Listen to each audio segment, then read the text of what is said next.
As a business and franchising lawyer, I get a lot of questions about businesses that are thinking of franchising. They're asking, do I need to franchise? Do I want to franchise?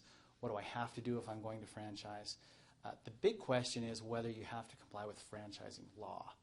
And there are 3 requirements usually that will tell you whether you have to comply with franchising law. The first one is if somebody's using your trademark or some kind of intellectual property of yours. Second, if they're giving you money, more than $500. And finally, whether you have some kind of control or substantial input over the business that's being operated.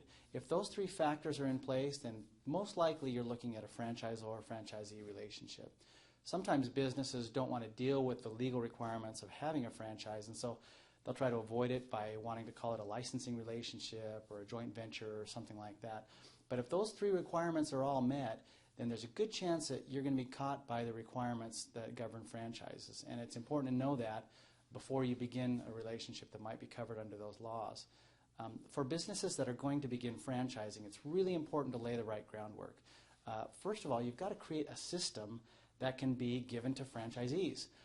If you have a great business that you're running, but you can't show anybody else how to do it, then it's not going to make a real good franchise.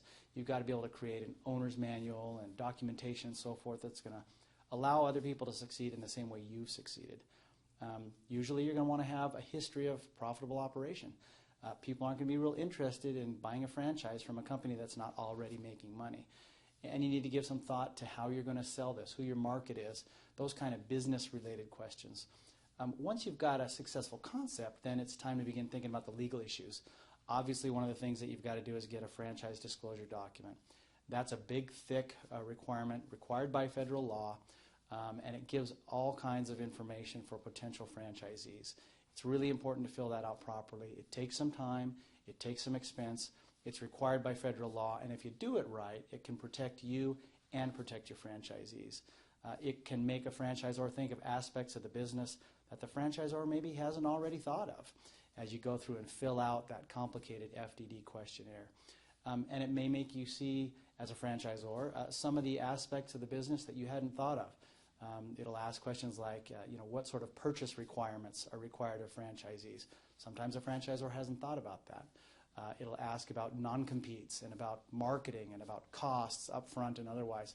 Sometimes a franchisor hasn't thought about all those things. And so going through the process of creating the FDD is a really good opportunity for a franchisor to kind of figure out exactly what's going on in the business as the franchise business moves forward into a franchising phase. When deciding whether to franchise, in addition to the legal issues, there are a lot of business issues to decide, and franchisors need legal and other help. What we try to do here at Denton Peterson is try to be not only good lawyers, but good business partners, consultants if you will, and try to work with our clients so that when they do decide to go into franchising, if that's what they need to do, that they can do it in a cost-effective way, in a way that's going to help their business succeed moving forward.